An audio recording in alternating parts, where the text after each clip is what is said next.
আমি static friction পরে পড়াবো। তোমাদের সব বইতে আগে স্ট্যাটিক আছে, পরে কাইনেটিক আছে। আমার কাছে বুঝতে গেলে আগে কাইনেটিক পরে স্ট্যাটিক। কারণ কি, তুমি পরে বুঝে যাবে, আমাকে বলতে হবে না। কাইনেটিক ফ্রিকশন কি দিয়ে ডিনোট করে? এফ কে দিয়ে ডিনোট করে। নাম্বার 1 পয়েন্ট, কাইনেটিক ফ্রিকশন সহজ জিনিস, আমি আশা করব সবাই জানো। যা লিখছি আমি পয়েন্টগুলো বুঝে যাবে। কাইনেটিক ফ্রিকশন তখনই কাজ করবে when there is লোকে বলে, আমিও বলেছিলাম অলরেডি, আমি কিন্তু এই পয়েন্টটা আমি বারবার বলেছি। লোকে বলে when there is a motion, আমরা কি বলবো? একই কথা যদিও গায়ে গায়ে, কিন্তু আমরা একদম very good, when there is a relative motion। আমি তোমাদের সবাইকে কি রিলেটিভ মোশন কথাটার গুরুত্ব বোঝাতে পেরেছি? আমি প্রথম কথা বলছি, প্রচুর বইতে কিন্তু এরকম করা আছে, আবার অনেক বইতে রিলেটিভ মোশন টার্মটা লেখা আছে, বাট ওটাকে এক্সপ্লেন করেনি রিলেটিভ মোশন মানে কি। আমি কিন্তু ওটার পেছনে অনেকটা টাইম দিয়েছি, ওটা খুব ইম্পর্টেন্ট জিনিস, ভালো করে মাথায় রাখবে। চলো নাম্বার, এবার আমি যেটা করব সেটাকে বলা হয় লজ অফ কাইনেটিক ফ্রিকশন। এটা কিছু ল আছে কাইনেটিক ফ্রিকশন। আচ্ছা, কেউ আমাকে অলরেডি কোশ্চেন করেছিল, আমি তাকে হাফ হাফ করে উত্তর দেবো। আমি সব কথা একসাথে বলতে পারবো না ফ্রিকশন চ্যাপ্টারে, তার জন্য ম্যাক্সিমাম লোক বলে ফ্রিকশন চ্যাপ্টার কঠিন, কিন্তু পরপর সহজ ভাবে ভাবলে কিচ্ছু নেই। ভালো করে শুনবে। প্রথম কথা, কেউ আমাকে অলরেডি কোশ্চেন করেছিল, স্যার স্ট্যাটিক ফ্রিকশন কঠিন কেন? তার প্রথম ডিফারেন্স, আমি ডিফারেন্স গুলো বলতে বলতে যাবো। আচ্ছা, আরেকটা ইম্পর্টেন্ট কথা বলবো, আমি বলতে ভুলে গেছি। তোমাদের মনে পড়ে যখন আমি ফ্রিকশনের ভাগ করলাম, তখন একটা ছিল ওই সাইডে ফ্লুইডিক ফ্রিকশন। আমাদের সিলেবাসে তো আছে, তোমরা বলেই দিলাম, আমি আমাদের সিলেবাসে আছে, এখন পড়বো না, কিন্তু আমি এখনই ডিফারেন্স বলতে বলতে চলে যাবো, যাতে তখন গিয়ে তোমরা ডিফারেন্স বুঝে যাও। তখন আর তোমাদের এই কোশ্চেনটা থাকবে না যে sir fluidic friction solid ফ্রিকশনের main ডিফারেন্সটা কি। অবভিয়াসলি ছোট ছোট ডিফারেন্স গুলো তখন পড়বো, মেইন ডিফারেন্সটা কি এখন পড়বো। যেমন ছোট ছোট ডিফারেন্স মানে কাকে বলছি? ইউনিটের ডিফারেন্স, সেই সব জিনিসগুলো আসবে, তো সেগুলো পরে আসবে। তো এখন আপাতত খুব important thing, lodge of kinetic friction. প্রথম জিনিস, নাম্বার 1, কনস্ট্যান্ট। কাইনেটিক ফ্রিকশন সব সময় কনস্ট্যান্ট থাকে। তাহলে কি আমাকে বলবে? Static friction not constant. কি ভালো লোক না খারাপ লোক? খারাপ লোক। খারাপ লোক। এটা তো সবে একটা এক্সাম্পল দিলাম, প্রচুর আছে। আরেকটা কথা বলে রাখি, লজ অফ যে কাইনেটিক ফ্রিকশন লিখছি না, এটা খুব ইম্পর্টেন্ট কথা বলছি।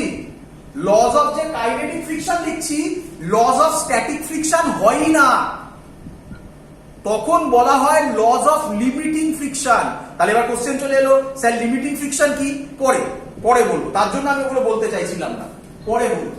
নাম্বার 1 হচ্ছে কাইনেটিক ফ্রিকশন কনস্ট্যান্ট। তোমাদের অনেক বইতে লেখা আছে, ভালো করে শুনবে, তোমাদের অনেক বইতে লেখা আছে kinetic friction constant when velocity is not too large not too small।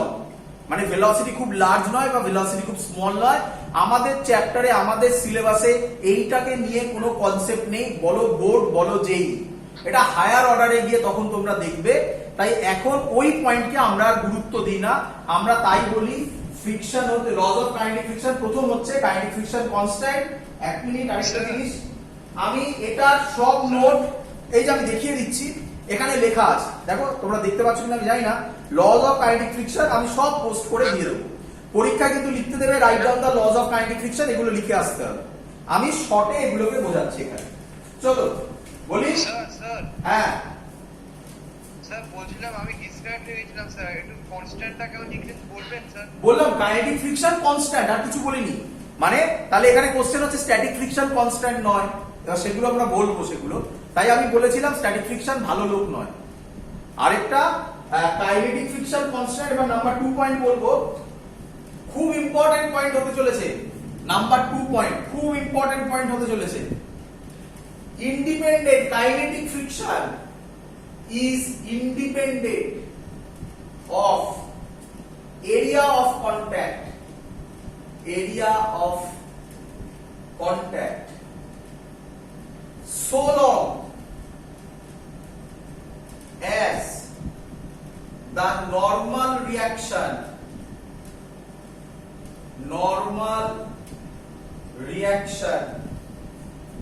remains same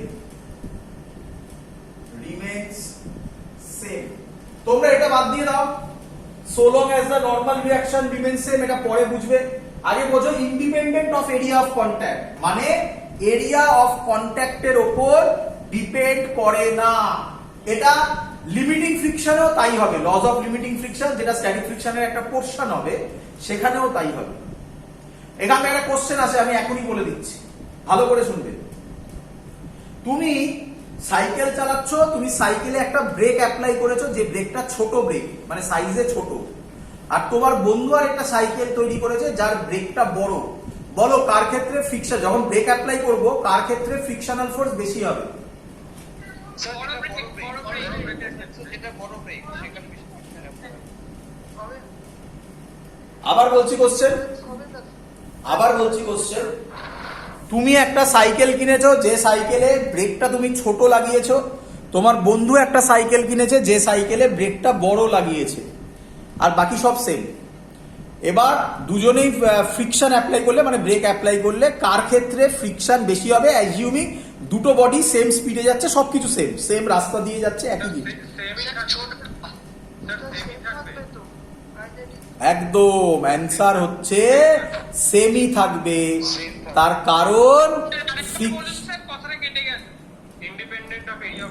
তার কারণ যে ছোট ব্রেক ইউজ করো আর বড় ব্রেক ইউজ করো কিছু যায় আসে না independent of the area of contact বড় ব্রেক মানে বেশি এরিয়া ছোট ব্রেক মানে কম এরিয়া এটা কিন্তু খুব বাজে ধারণা আমাদের আমরা কিন্তু সবাই মাথায় রাখি কন্ট্যাক্ট এরিয়ার উপর ডিপেন্ড করে না একদম ভুল কনসেপ্ট বলো বুঝলে কিনা সবাই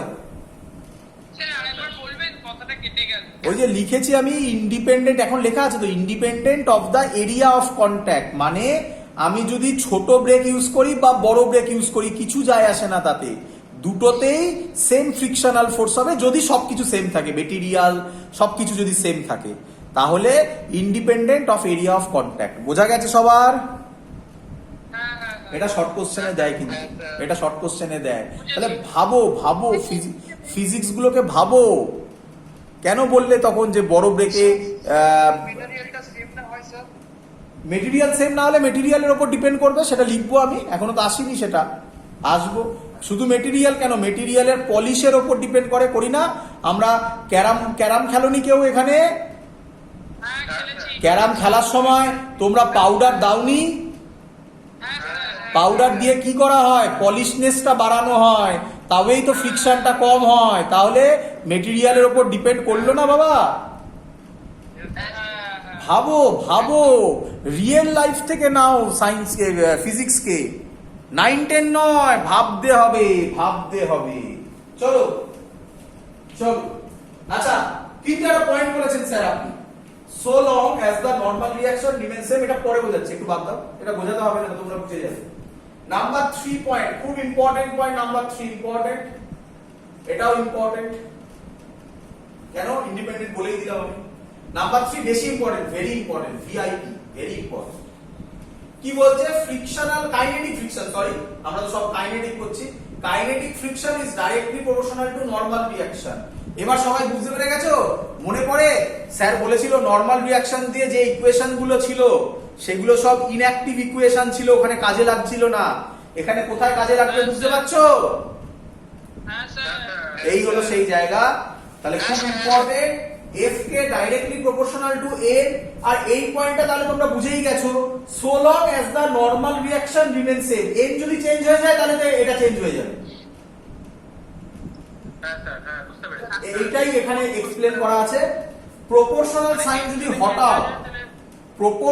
সাইন যদি হটাও তাহলে f কে আসবে একটা কনস্ট্যান্ট আসবে এর নাম মিউ কে স্যার হ্যাঁ বলছি আপনার নরমাল রিঅ্যাকশন তো উপর নিচে কাজ করে তো ও আবার এটা আবার কি কথা হলো নরমাল রিঅ্যাকশন উপর নিচে কি কাজ করে যে কোনো বডির উপর তো একটা দিকেই করবে না স্যার তখন তো দেখালে এক্সিস্টিং পেয়ারটা তাহলে নিউটনস লজ অফ মোশন ভালো করে দেখা হয়নি আবার বলছি নিউটনস লজ অফ মোশন ভালো করে দেখো, আমি বারবার রিপিট করছি, যা যা আছে সব সরিয়ে দাও। আমার ভিডিওর মধ্যে এভরিথিং আছে, এভরিথিং মাইনিউটলি দেখতে হবে, খুব ভালো করে ভিডিওগুলো বানানো, বারবার বলছি আমি। দেখো বোঝনি আমার কথা? এর আমি ফ্রি বডি ডায়াগ্রাম করব। কার করব? এম এর। ভালো করে শুনবে, কার করব? এম এর। তোমাদের শিখিয়েছিলাম ফ্রি বডি ডায়াগ্রাম করলে এম কে কি দিয়ে রিপ্রেজেন্ট করা হয়? Dot dot dot. এম এর নিচে কি কাজ করবে? এমজি। এম কার উপর রাখা আছে? Rigid body. Table. Rigid body একই কথা। তাহলে এম রিজিড বডির উপর এন দেবে নাকি? হ্যাঁ স্যার। টেবিল এম এর উপর আবার কি দেবে? নরমাল রিঅ্যাকশন দেবে। আর এম যে এনটা দেবে সেটা তো টেবিলের উপর, সেটা এর মধ্যে কিভাবে যাবে? আরেকবার বলুন স্যার, আরেকবার। এই ছবিটা আমি যদি আরেকবার দেখাই, আরে কেটে যাচ্ছে। এটা যদি আমি দেখাই, নিচে এমজি কাজ করবে, এটার উপরে এন কাজ করবে, আর এমটা টেবিলে কে এন দেবে? টেবিলের উপর এন দেবে। ফ্রি বডি ডায়াগ্রাম মানে ভালো করে শোনো, দরকার হলে আবার ভিডিও রিক্যাপ করে দেখো স্যার বলেছিল কিনা। ফ্রি বডি ডায়াগ্রাম মানে ওই বডিটার ওপর কি কি ফোর্স হচ্ছে সেগুলো ড্র করা, ওই বডিটা কি কি ফোর্স দিচ্ছে সেটা ড্র করা নয়। বডিটার ওপর কি কি ফোর্স কাজ করছে সেটা ড্র করাকে বলে ফ্রি বডি ডায়াগ্রাম। তাহলে এই বডি ফ্রি বডি ডায়াগ্রাম হলে এম নিচে, এম এর ওপর কত কাজ করছে নিচে? এমজি। আর টেবিল এম কে কত দিচ্ছে? তাহলে এইটা কি হবে? এটা তো হবে না এখানে। এটা কার ফ্রি বডি ডায়াগ্রাম হলে হতো? টেবিলের হলে হতো। তাহলে তোমরা বললে যে দুটো উল্টো দিকে কাজ করবে, কি করে বললে এই কথাগুলো? ভালো করে দেখো, ভালো করে দেখো। আরে বাবা, ফিজিক্স খুব ইজি, লজিক ধরো বুঝে যাবে। কেমিস্ট্রি পড়েছো? আমি এখন এটা অন রেকর্ড করলে অন্যায়, নিঃসন্দেহে অন্যায়, কারণ আমি কেমিস্ট্রি কম জানি, প্রথমেই বলে দিলাম। কারণ আমি যখন পড়াশোনা করেছিলাম আমার মাথায় এটা ঢুকতো না, কেমিস্ট্রিতে এই ল বলে, আবার পরক্ষণে তারা একটা এক্সেপশন বলে। তো আমার কোশ্চেন এটা, যদি এটা অবভিয়াসলি আমি ভুল বলছি, এই ব্যাপারে কোনো ডাউট নেই, আমি ভুল বলছি। আমার মনে হতো, আমি আমার ফিলিং শেয়ার করছি, আমার মনে হতো তো বাবা এতই যদি এক্সেপশন থাকবে তাহলে ল এলো কিসের জন্য? তাহলে ওই লটা পরে আবার এক্সেপশন করে কি লাভ হলো? তো আলটিমেটলি সহজ ল্যাঙ্গুয়েজ অনেক কিছু মেমোরাইজ করতে হতো। whereas ফিজিক্সে সেটা নয়। ফিজিক্সে তখন মেমোরাইজ তো নিঃসন্দেহে করতে হবে। কি মেমোরাইজ করতে হবে? ল গুলো মনে রাখতে হবে না, এটা মেমোরাইজ। কিন্তু অঙ্কের যে কনসেপ্ট সেটা মেমোরাইজেশন নয়, এটা পুরোটাই কনসেপ্টের উপর দাঁড়িয়ে। যদি কনসেপ্ট ক্লিয়ার হয়ে যায় সব হয়ে যাবে, ওই টাইপের সব কোশ্চেন হয়ে যাবে। এটাই তো ফিজিক্সের মজা। কনসেপ্ট ধরতে হবে, কনসেপ্ট ধরতে হবে। ধুমধাম করে পড়ে গেলাম, প্রচুর পড়ে ফেললাম, 10 দিনে 10টা চ্যাপ্টার হয়ে গেল আমার। কিচ্ছু দাঁড়াবে না, কিচ্ছু দাঁড়াবে না। আমাকে প্রত্যেকটা কনসেপ্ট বুঝতে হবে, তার অঙ্ক করতে হবে, প্রত্যেকটা বুঝতে হবে। শুধু অঙ্কের অ্যান্সার মেলালে হবে না, বুঝতে হবে আচ্ছা স্যার এই লজিকটা বলেছিল, এই যে দেখতে পাচ্ছি এই লজিকটা এখানে খাটছে, এই অঙ্কটায় ধরতে পাচ্ছি কনসেপ্টটা কি হচ্ছে। এইভাবে অঙ্ককে ভাবতে হবে, এইভাবে। আমি যখন এমসিকিউ করাই আমি সবসময় বারবার করে স্টুডেন্টদের কি বলি জানো তো? যখন করাবো তখন বলবো যে একটা এমসিকিউ যখন অ্যান্সার বার করছো, সে একটা এমসিকিউর এবিসিডি অপশন থাকে, তাই না? তাই তো নাকি রে? একটা অঙ্ক করলি, করে অঙ্কটার অ্যান্সার পেয়ে গেলি এ, তোরা অঙ্ক ছেড়ে দিবি। আমি বলি না, এটা করবে না। এবার তুমি ভাববে বি অপশনটা কেন দিল?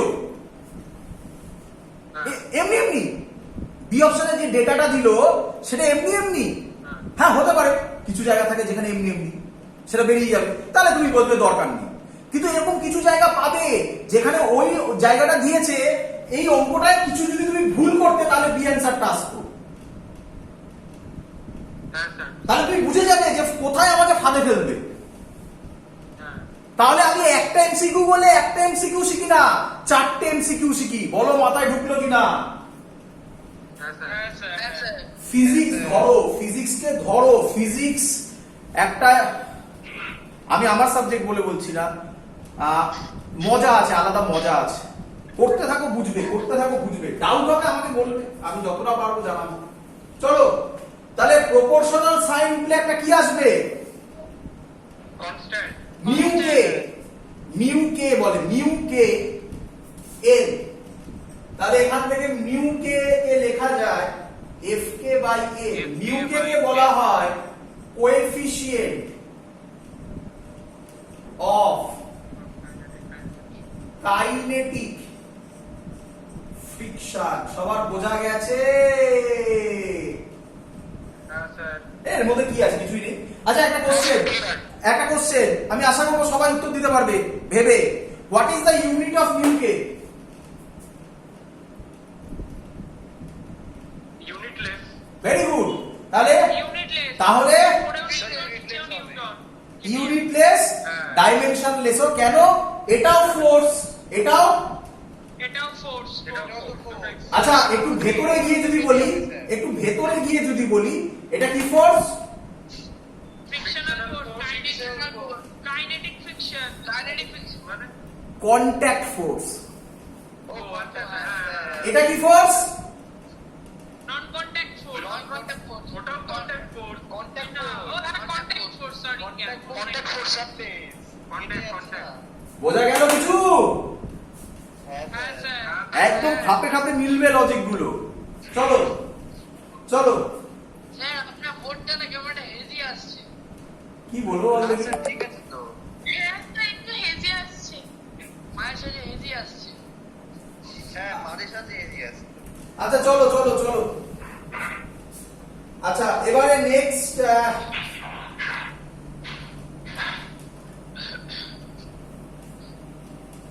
আচ্ছা ওই there is a relative motion, এগুলো সব বলে দিই, মোটামুটি বলে দিয়েছি। তোমাদের এখানে আরো কিছু ল লেখা আছে, সেই ল গুলো একই কথা বারবার বলেছে। The kinetic friction does not depend on velocity, already বলা। কনস্ট্যান্ট মানে does not depend on velocity. আরো কিছু লেখা আছে, আমি নোটে পাঠিয়ে দেবো, এগুলো বুঝে নেবে। আমি এটা তো বলেই দিলাম, মেন কনসেপ্ট আমার শেখানো হয়ে গেছে। তো এবার আমরা কিছু অঙ্ক করব। দেখো অঙ্ক কিভাবে হবে, এবং আমি আশা করবো অনেকেই পারবে অঙ্ক। চলো অঙ্ক করি। হ্যাঁ স্যার। চলো, হ্যাঁ স্যার। এখনো মজায় ঢুকিনি, মেন মজা আরো আছে। খুব সুন্দর, খুব সুন্দর জায়গা। ফ্রিকশন খুব সুন্দর জায়গা যদি বুঝতে পারো। চলো, তো অঙ্ক আমি এরকম দিলাম। একটা 4 কেজি আছে, এদিকে 10 নিউটন আছে। আচ্ছা আমি কি পড়ালাম এক্ষুনি? Kinetic friction. কাইনেটিক ফ্রিকশন কখন হবে? বডি মুভ করবে। মুভ করবে। তাহলে আমি এখন যত অঙ্ক করাবো সব অঙ্কে, আমাকে যেন এগুলো বলে দিতে না হয়, সব অঙ্কে অ্যাজিউম করবে, অ্যাজিউম অল বডি আর কি বলো, মুভিং। মুভিং। আর অল বডি আর মুভিং। বুঝেছো কি বোঝনি? কাইনেটিক ফ্রিকশনটা নাকি কোশ্চেনে বলে দেবে স্যার? Kinetic friction. শুনতে পাইনি, জোরে একটু।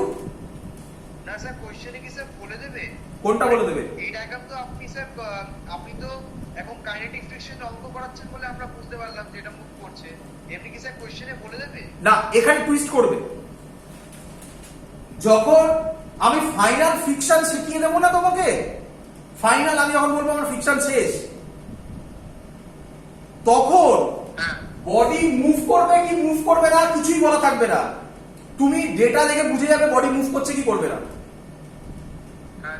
ঠিক আছে স্যার। এই এই এই টেকনিক আমি তোমাকে শেখাবো। কিন্তু এখন তো আমি সবে শুরু করেছি, সবে তোমাকে আমি এখন ভাত রান্না করা শেখাচ্ছি। মাংস রান্না করা দেরি আছে, এখন করবো। যখন মাংস রান্না করবে তখন আর ভাত রান্না করা থোড়াই কোনো ফ্যাক্টর হবে। শেখাবো পরে। স্যার এখন আপাতত এইটা মানে এই জায়গাগুলোতে টুইস্ট আছে, এই যে কোশ্চেন গুলো তোরা করছিস এই জায়গাগুলোতে আছে বলেই ফ্রিকশনকে কঠিন বলা হয়, কিন্তু ফ্রিকশন কঠিন নয় যদি লজিক ধরা যায়। বারবার এক কথা বলছি। এবং দেখতে পাচ্ছিস তোদের কোশ্চেন গুলো এখানে আমাকে যেমন এই কোশ্চেনটা বললি, ভালো কোশ্চেন বললি, আমি বললাম যে আমি শেখাবো পরে, মানে শেখাতে হবে না, তোরা বুঝে যাবি। ফাইনাল এক্সামে নাও দেওয়া থাকতে পারে, হয়তো দেওয়া থাকবেই না, বলে দিচ্ছি, হয়তো দেওয়া থাকবে না যে বডি মুভ করছে কি করবে না। তাহলে আমাদের একটা টেকনিক শেখাবো, যে টেকনিক থেকে তুমি বুঝে যাবে বডি মুভ করছে কি করবে না, তারপরে এবার প্রসেসে এগোতে হবে। বল, বুঝলি কিনা? স্যার যদি স্যার হ্যাঁ। যদি কোশ্চেনেই বলে দেয় কাইনেটিক ফ্রিকশন বার করতে হবে, তাহলেই তো বুঝে যাবো বডি মুভ। না, আরেকটা ভালো কোশ্চেন, ম্যাক্সিমাম অঙ্ক আমি করাবো, এগুলো সব ধরে ধরে করাবো। ম্যাক্সিমাম অঙ্কে জানিস তো, আচ্ছা তোরা এটুকুনি বুঝে গেছিস স্ট্যাটিকে ওটা মিউ এস হবে কি রে? হ্যাঁ স্যার ম্যাক্সিমাম অঙ্কে বলবে মিউ এর ভ্যালু এত। আচ্ছা কি বলবে? ম্যাক্সিমাম অঙ্কে বলবে মিউ ইজ ইকুয়াল টু এত, মানে কোএফিসিয়েন্ট অফ ফ্রিকশন বলবে, স্ট্যাটিক কাইনেটিক কিছু বলে দেবে না। তখন কি স্যার দুটোই বার করতে হবে? বাবা আমাকে এগোতে দে, আমি এখন তোর কোশ্চেনের অ্যান্সার দিতে পারছি না। এই যে কোশ্চেন করছিস আমি তোকে বলতে পারছি এটা হবে এটা হবে না, আমি তার টেকনিক শিখিয়ে দেবো, তোর কাছে এগুলো কোনো ফ্যাক্টর হবে না এই কোশ্চেন গুলোর, এখন নয়। তখন তাহলে ক্রস চেক করবো কিভাবে স্যার? এখন নয়, আমি বলছি তো, আমাকে এটা নিয়ে টাইম ওয়েস্ট হচ্ছে, আমি এখন যা কথা বলছি শুধু এটুকুনি বললাম, সব বলে দেবো। Assume all body are moving, নাও থাকতে পারে, কিচ্ছু যায় আসবে না, আমরা অঙ্ক বুঝে যাব, আমি শেখাবো। মিউএস মিউকে সেটাও বলা থাকবে না, সেটাও আমি শেখাবো, বলে দিলাম। ফাইনালি দেরি আছে এখন। বোঝা গেছে? হ্যাঁ স্যার চলো, বলে দিয়েছে মিউকে 0.2 ফাইন, ফার্স্ট কোশ্চেন ফাইন, পারলো নাকি? এফ কে শর্টে frictional force, kinetic friction, all body are moving তো কাইনেটিক ফ্রিকশনই হবে। আর বি অ্যাক্সিলারেশন। চলো করি, হ্যাঁ স্যার। চলো ফ্রি বডি ডায়াগ্রাম করবো বাবা, free body diagram. 4 KG 4 KG 4 KG 4 KG, নিচে 4G 40 40 4G করলাম, পরে করবো। ওপরে NA নরমাল রিঅ্যাকশন। এবার দাঁড়িয়ে যাও, আর কিছু না, আমি জানি এদিকে 10 নিউটন, পরে করবো ওটা। এবার আমাকে বলো বডি ওপরে যাচ্ছে না নিচে নামছে? স্টেশনারি আছে। স্টেশনারি আছে। স্টেশন বডি ওপরেও যাচ্ছে না নিচেও নামছে না, এদিকে যাচ্ছে। হ্যাঁ স্টেশনারি বলাটা ঠিক নয়, বলবে বডি ওপরেও যাচ্ছে না